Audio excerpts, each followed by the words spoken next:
All right, y'all. So we're back with part 3 of the interview with Kevin Rashid Johnson. Thinking I'm just gonna try to knock it out. Alrighty, so let's just get right to it. This is Anthony Rayson.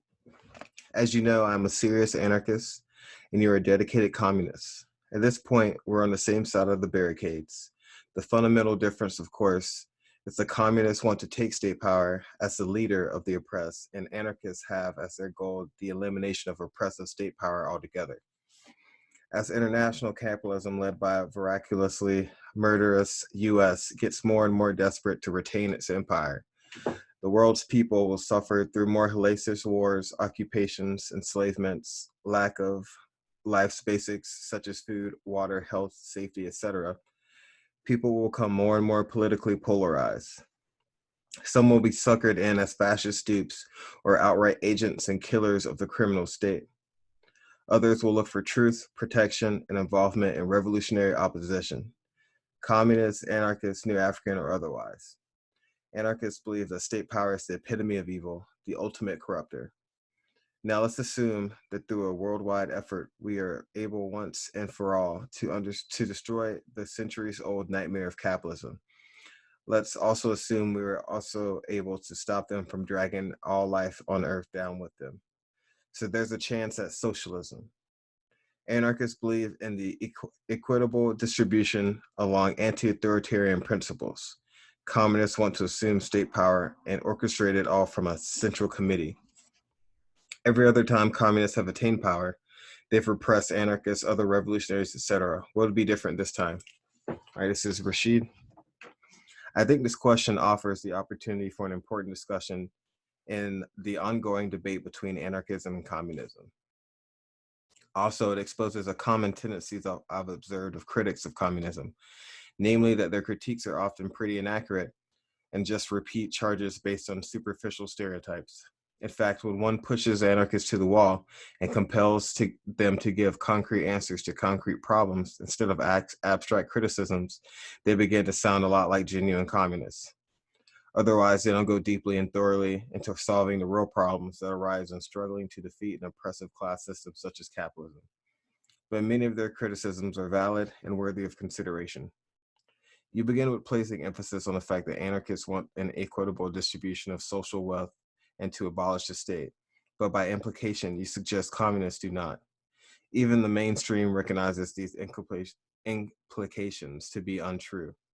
Take, for example, this definition of communism given by the Merriam-Webster Collegiate Encyclopedia. Quote, communism, political theory advocating community ownership of all property, the benefits of which are to be shared by all according to the needs of each. The theory was principally the work of Karl Marx and Friedrich Engels. Their Communist Manifesto further specified a dictatorship of the proletariat, a transitional stage Marx called socialism. Communism was the final stage of which not only class division, but even the organized state, seen by Marx as inevitably an instrument of oppression, would be transcended. That distinction was lost and communism began to apply to a specific party rather than a final goal. End quote. This summary of the nature and goals of communism sounds pretty similar to what you state are the goals of anarchism: equitable distribution of property and abolition of the state. Indeed, both communists and anarchists agree that the state is an instrument of oppression, but it seems, just the mainstream reference book points out, you've embraced the erroneous view that communism is a specific party rather than a final goal. Can it be that the imperialists have more accurate and fair understanding of what communism is than the modern anarchists?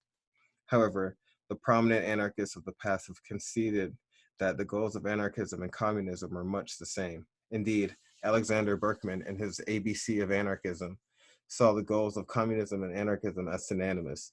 In fact, he used the term anarchism to describe communism.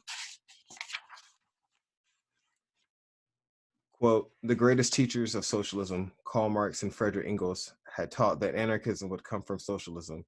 They said we must first have socialism, the dictatorship of the proletariat, but that after socialism there would be anarchism, and then that would be freer and more beautiful condition of society to live in than socialism. So the fundamental difference between anarchism and communism is not in their views on equal distribution of wealth and abolishing the state, The fundamental difference is the how to go about achieving these ends and their class basis. Anarchism promotes an idealistic approach rooted in petty bourgeois class perspective, while Marxist communism promotes a materialist and dialectical approach rooted in a working class perspective. Now, communists and most anarchists agree that armed struggle will be required to compel and wrest control of property relations from the bourgeoisie or capitalist ruling class, and to overthrow and smash the state it rules through. Because the essence of state power is a specialized armed force of men, and now also women, the capitalists aren't going to relinquish their power and wealth without a fight. Never have, never will.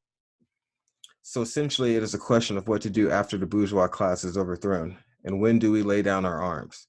Because that is what state power is all about. So by resorting to arms in the first place, the anarchists are taking part in the exercise of dictatorial power and the use of authoritarian means to repress the bourgeois class. Here's how Frederick Engels made the point. Quote, "The anti-authoritarians demand that the political state be abolished at one stroke, even before the social relations that gave birth to it have been destroyed. They demand that the first act of the social revolution shall be the abolition of authority."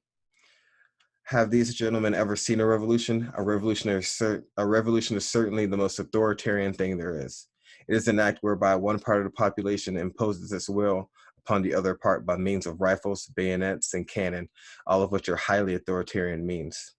And the victorious party must maintain its rule by means of the terror which its arms inspire in the reactionaries. When the Paris Commune have lasted more than a day, it had not used the authority of the armed people against the bourgeoisie. Cannot we, on the contrary, blame it for having too little use of that authority? Therefore, one of two things: either the anti-authoritarians don't know what they're talking about, in which case they are creating nothing but confusion, or they do know, and in that case they are betraying the cause of the proletariat. In either case, they serve only reaction. End quote. Fire quote, by the way. Fire. All right, so we see an inherent contradiction in anarchism that renders it fundamentally either pro or counter-revolutionary, namely whether it supports or opposes the armed struggle of the proletariat and calls in consolidation of people's power. In either event, overthrowing the state power of the bourgeoisie won't in one stroke abolish the bourgeois class and its aspirations to regain state power. The communist goal is to smash the state power of the capitalists right away, to do away with their army, their police, their courts, and their prisons. But we cannot get rid of the bourgeois class so easily, nor the petty bourgeoisie, nor the bourgeoisified workers and lumpen proletarians.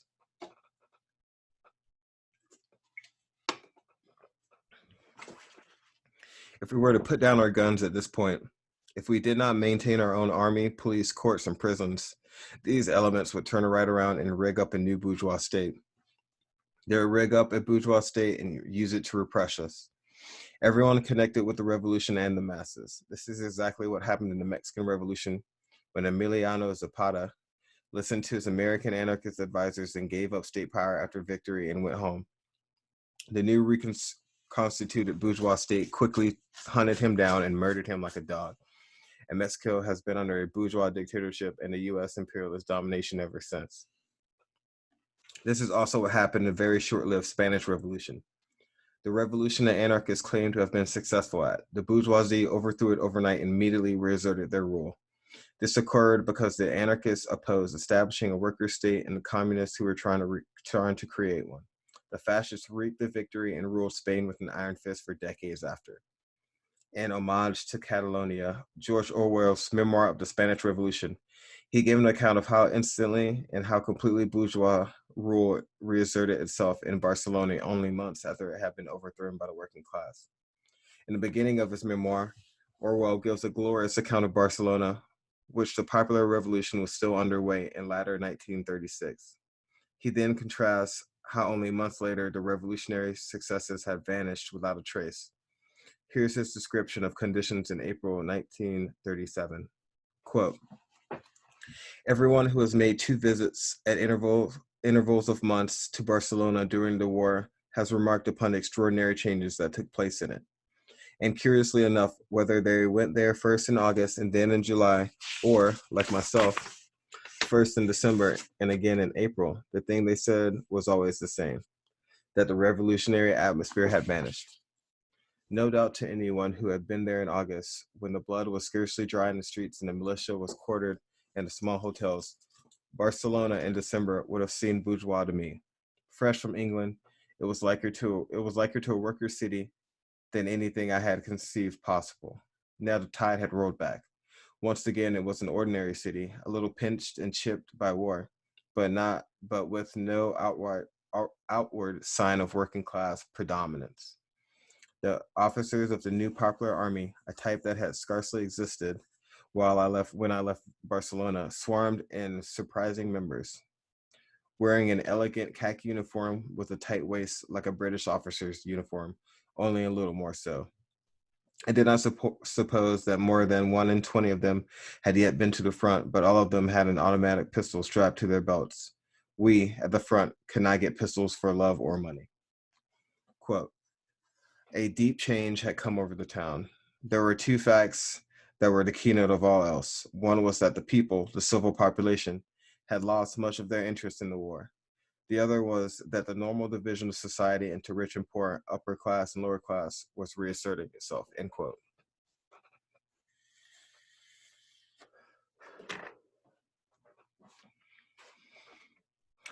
Communists simply recognize the state for what it is, namely an instrument by which one class asserts its power over another. Unless the proletariat overthrows the bourgeois capitalist state and replaces it with the proletarian socialist state, the bourgeoisie will remain in dominance. Only under working class state rule can massive cultural revolutions take place to purge bourgeois thinking practices, which, once this process succeeds, will bring about the egalitarian stateless social order. So our objective is to create a proletarian state with our own special bodies of armed women and men, our own courts and our own prisons for those who commit crimes against the people. Under the system, the armed workers will defend the revolution and use their power to transform all society, to eliminate classes and lay the basis for advancing to the kind of society both the anarchists and communists want. It is at this point, and not a moment sooner, that we will lay down our guns and move forward to advance the stateless society, because only then will it be possible to do so.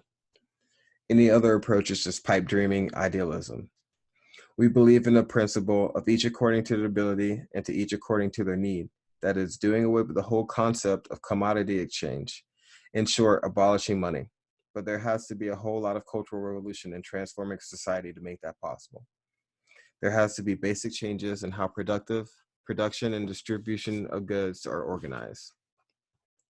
People have to be willing to participate in socialized production without being forced to by economic necessity. And we will have to produce enough of everything for everyone to be able to get what they need to survive and be happy. Another factor is that you've got to do it in such a way as to preserve and protect the natural environment so future generations will be able to get what they need and be able to keep society running. This calls for revolution in the cultural, social, and political realms, and also in science, production, and ecology. This all has to be planned, organized, and done on a global scale as well as regionally and locally. A stateless society must by definition be a global society without borders. We can't have one section of humanity hogging all the world's resources like we do now, which is just what will happen if we didn't start a worldwide dictatorship of the proletariat. As to who will get repressed along the way, well, that's up to the proletariat, isn't it? We advocate a step-by-step planned transformation of society rather than anarchy.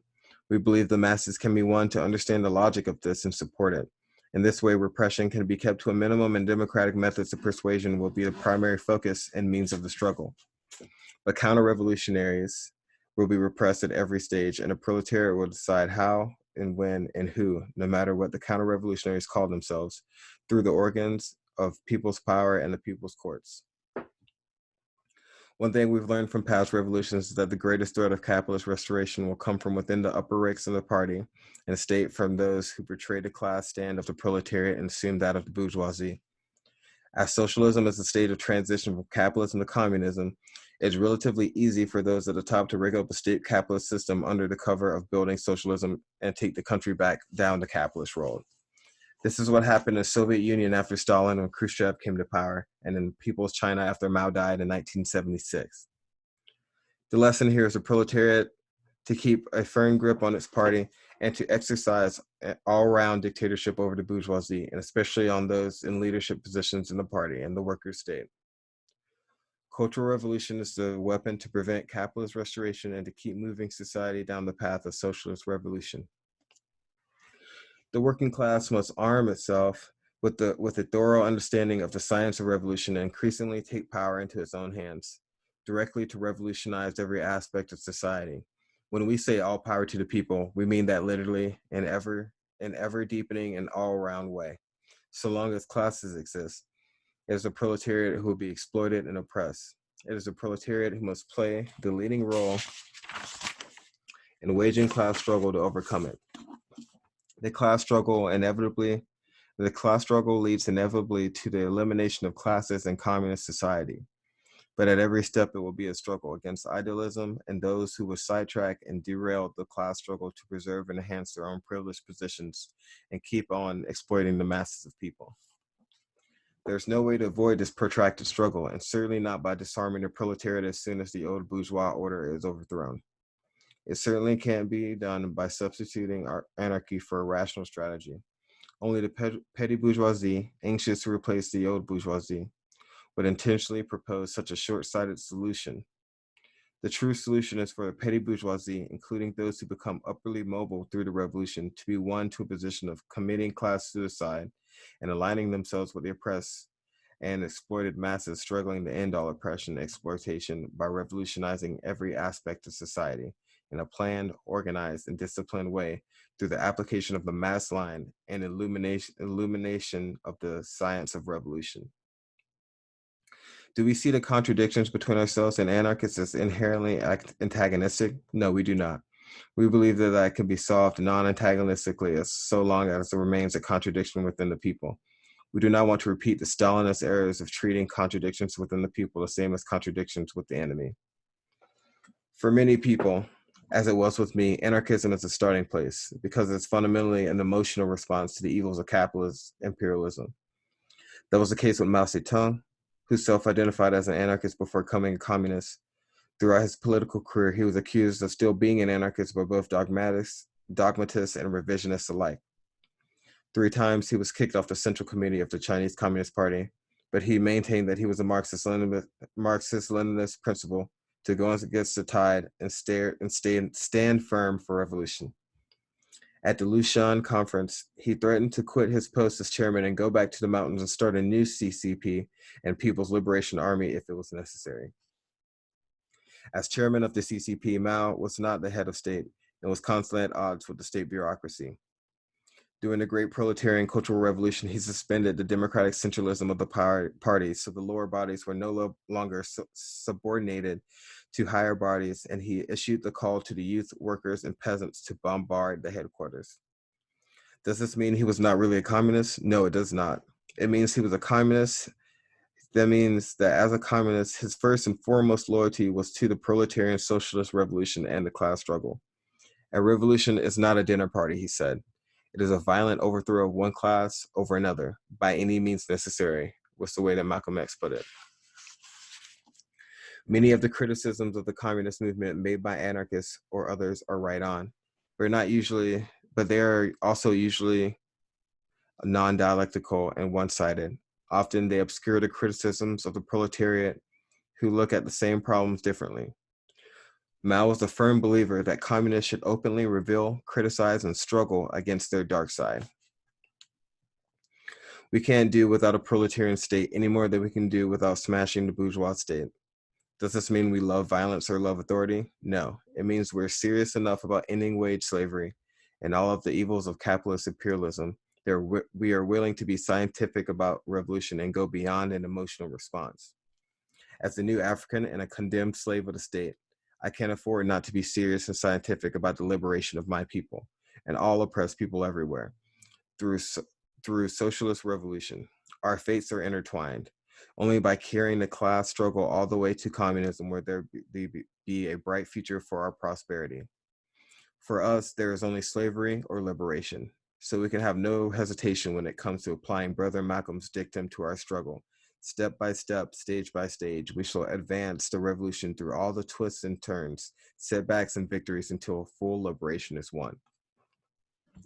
As I said, we can't do without a proletarian state, but there's a tendency for it to turn into its opposite, and we are wise to it. Power does corrupt, and the inevitable continuation of old class relations, particularly in lower stages of socialism, and the deeply rooted ideology of the past will nurture the tendency for capitalist restoration. Commodity relations, even under socialist state control, do regenerate capitalist and bourgeois ideas. Non-proletarian class forces, who are necessary to keep the economy and social services going, are going to demand concessions such as higher wages, personal power, and retention of bourgeois rights. Technicians and professionals in all spheres will defend their privileged position in society and resist the encroachment of the common people in their business. And only when the proletariat can do without them can we move from the lower to the higher stage of socialism. The struggle between Reds and experts was a major aspect of the great proletarian cultural revolution in China. We all know that after Mao's death, the Reds were defeated and experts now live high on the hog in China. The so-called Communist Party has become a fascist party of experts and capitalists. Mao predicted that this outcome was very possible, but he also predicted that their rule would be short-lived and they would know no peace. And we see today that there is a resurgence of Maoism in China and internationally, and we see that China's masses are waging sharp class struggle against their exploitation and oppression.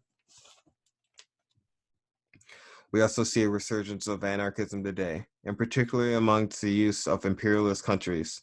I should say that the white petty bourgeois youth and students, because there is a class and race basis to this resurgence. Anarchy extols the supremacy of the individual and individual freedom, which is also a way to separate oneself from identifying with one's skin and class privileges. One can say, I'm not responsible for racist and class oppression or for global imperialism. I reject all of that. I'm an anarchist. But that neither threatens the ruling class nor helps the oppressed class. It's merely a lifestyle choice, a fashion.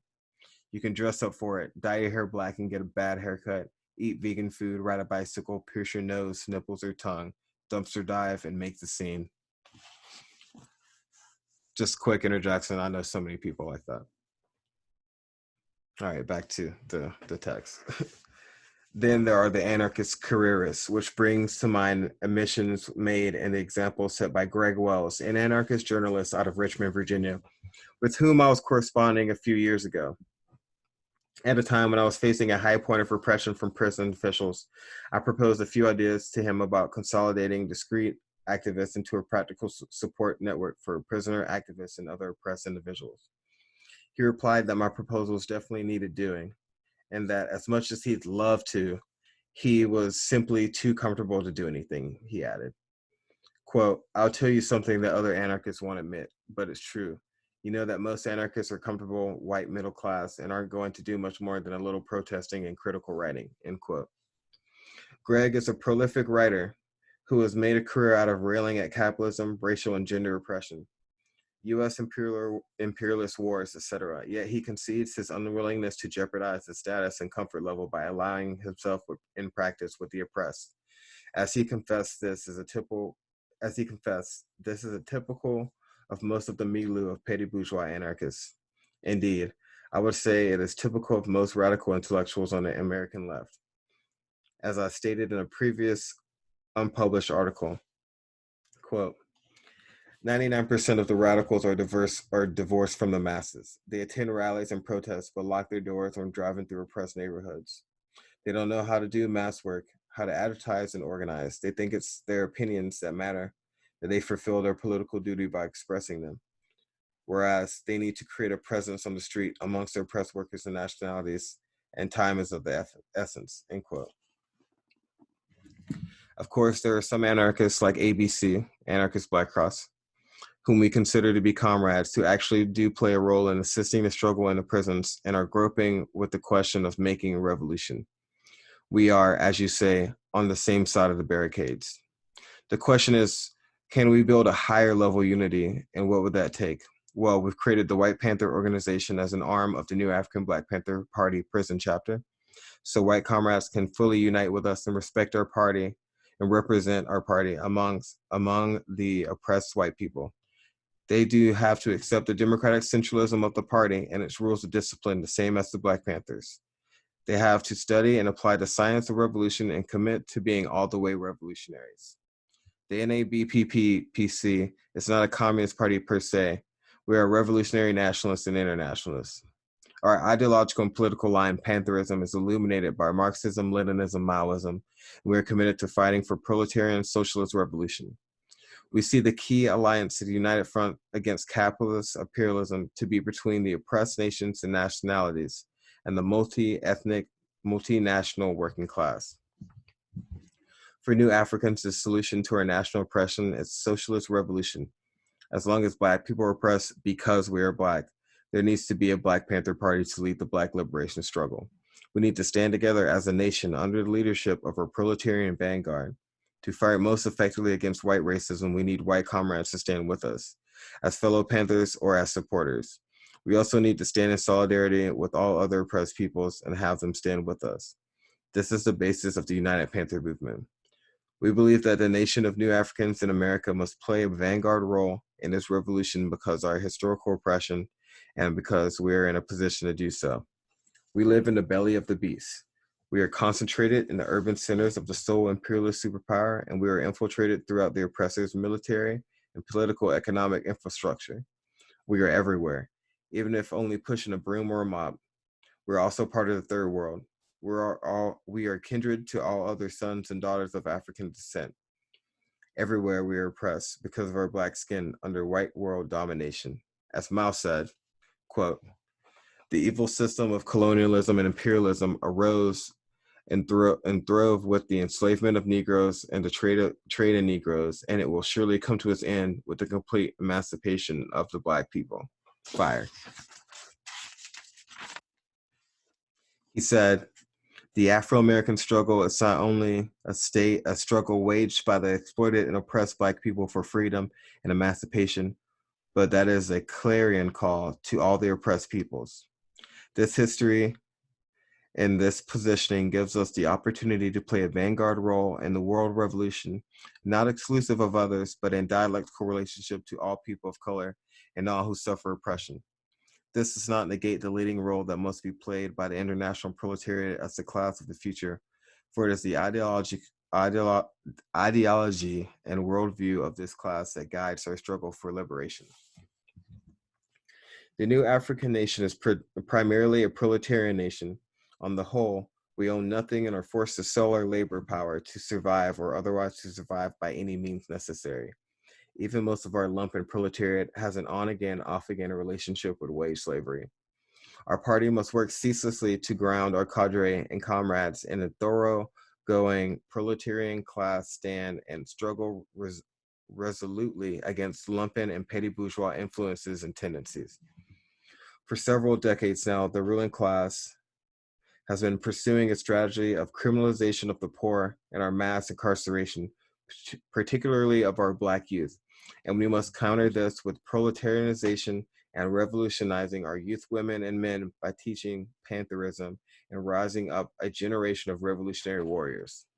But let me return to your question and your point about anarchists wanting nothing to do with state power, and they're accepting nothing short of its instant abolition. Well, the most foremost modern anarchist intellectual, Noam Chomsky, affectionately known in anarchist circles as Uncle Noam, is both a proponent of using state power and bourgeois state power at that to address social ills, and he conceded that anarchism is not an instantly attainable social order. Were it not for his speaking in support of bourgeois state power, instead of promoting proletarian state power, one would think Chomsky was a communist, espousing the need for the rational use of state power to transform society. Uncle Noam put it like this: "Well, it's true that the anarchist vision is just about all its varieties has looked forward to dismantling state power, and I personally share that vision, but right now it runs directly counter to my goals. My immediate goals have been, and now very much are, to defend and even strengthen certain elements of state authority that are now under severe attack. And I don't think there's any contradiction there, none at all, really. For example, take the so-called welfare state. What's called the welfare state is essentially a recognition that every child has a right to have food and to have healthcare and so on. And as I've been saying, these programs were set up in a nation-state system after a century of very hard struggle, by the labor movement, the socialist movement, and so on. Well, according to the new spirit of the age, in the case of a 14-year-old girl who got raped and had a child, her child has to learn personal responsibility by not accepting state welfare handouts, meaning by not having enough to eat. All right, I don't agree with that at any level. In fact, I think it is grotesque at any level. I think those children should be saved. And in today's world, that's going to involve working through the state system. It's not the only case. So despite the anarchist vision, I think aspects of the state system, like the one that makes sure children eat, have to be defended. In fact, defended very vigorously, and given the accelerated effort that's being made these days to roll back the victories for justice and human rights, which have been won through long and often extremely bitter struggles in the West. In my opinion, the immediate goal of even committed anarchists should be to defend some state institutions while helping to pry open the more meaningful public participation and ultimately to dismantle them in a much more free society. There are practical problems of tomorrow on which people's lives very much depend, and while defending these kinds of programs is by no means the ultimate end we should be pursuing, in my view, we still have to face the problems that are right on the horizon and which seriously affect humans' lives. I don't think these things can simply be forgiven because they might not fit some radical slogan that reflects a deeper vision of a future society. The deeper vision should be maintained, they're important, but dismantling the state system is a goal that is a lot further away, and you want to deal first with what's at hand and nearby, I think. So I think it's completely realistic and rational to work within structures to which you are opposed, because by doing so, you can help to move to a situation where you can challenge these structures, end quote. Chomsky is proposing that radicals work within bourgeois state institutions to address social needs that actually conforms to a strategy of absorbing and controlling dissidents and activists within government structures, which was proposed by the U.S. National Security Council in the late 1970s. This reflects how the confused class stand of the petty bourgeoisie lays to erroneous approaches to opposing imperialist oppression, but that Chomsky recognized the need to use state power along the road to ultimately abolishing the state shows that communist and anarchist theory is not so irreconcilable. Anarchists must simply recognize the role of the proletariat as preeminent in the struggle against capitalist imperialism and the advance to a classless society.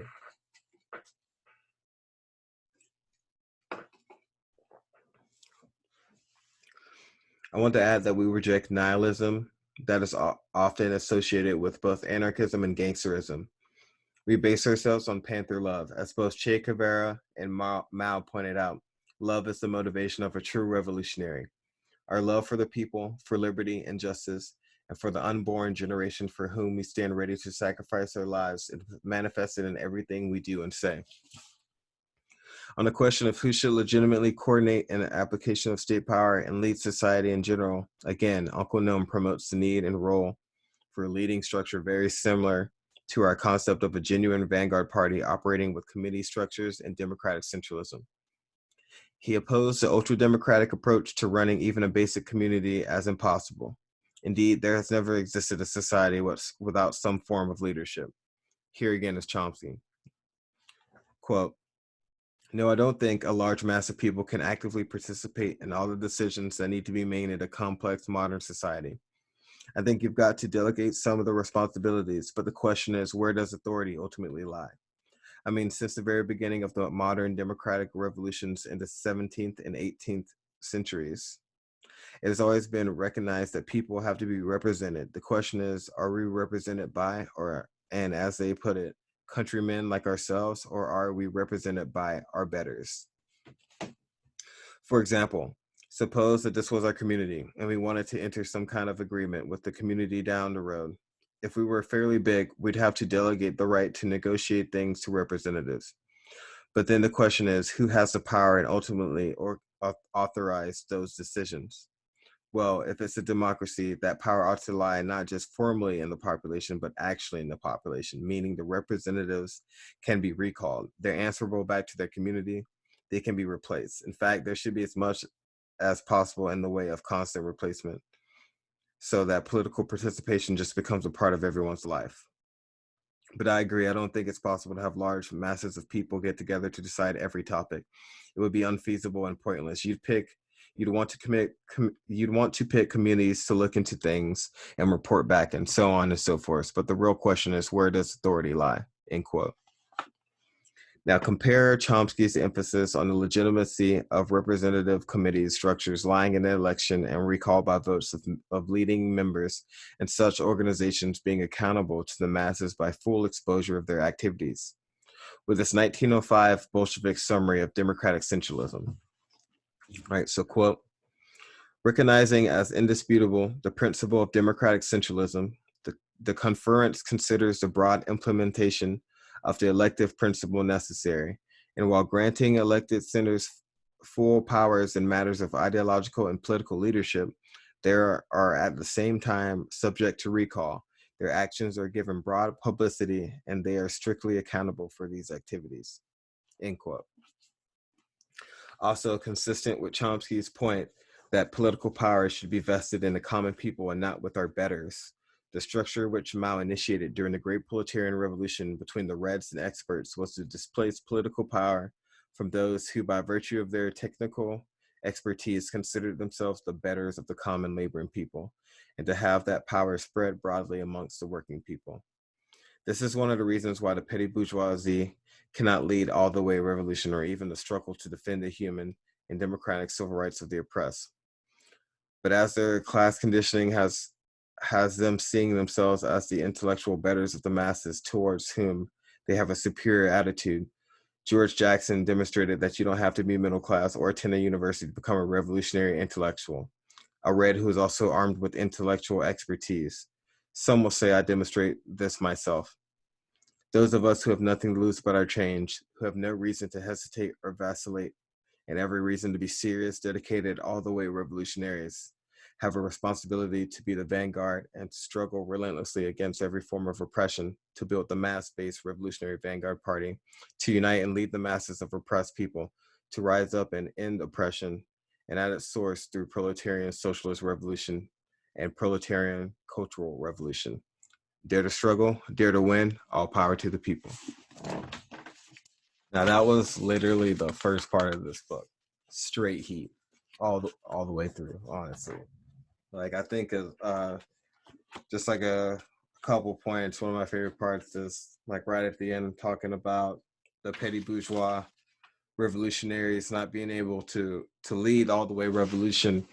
I think one of the reasons I find this book so important was that this book, written by the MOD, Kevin Rashid Johnson, who's still currently incarcerated, as being someone on the lower levels of society, new African, incarcerated. He's literally a slave right now. He sees the contradictions of capitalism so clearly being in this position. And so when you get theory like this coming from someone in that position, you aren't like misguided. There's nothing you're missing really, you know, like you get some experiences you don't have, but there's no one's going to be left out when you get theory coming from someone in this sort of class background.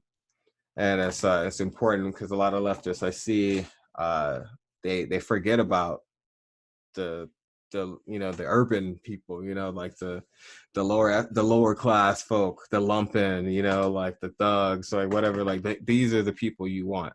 In my opinion, you want those people. That's a dialectic there, because when you're coming from like a lower middle class, whatever sort of background, you don't understand like street life, you don't understand that hustle, you don't understand that having to do these things to just survive. So when you're like divorced from that, it tends to, you know, you miss things. So that was a good point. Obviously the point on anarchists, especially the fashion part, like I live in Appalachia. There's a lot of those types around. You know, it's like it's all love, but some people are definitely doing more work than others. I thought that was great. I love the Chomsky quotes. I'm not much of a Chomsky reader myself, but I really liked all of those quotes. The Anarchist Black Cross, shout out to you guys. Y'all be doing work. I think, you know, Kevin Rashid Johnson just hit us with so many fucking gems in these 32 pages that I read over these couple parts. So I can't wait to get into more of this with you guys. It's getting a little late. So all power to the people, comrades.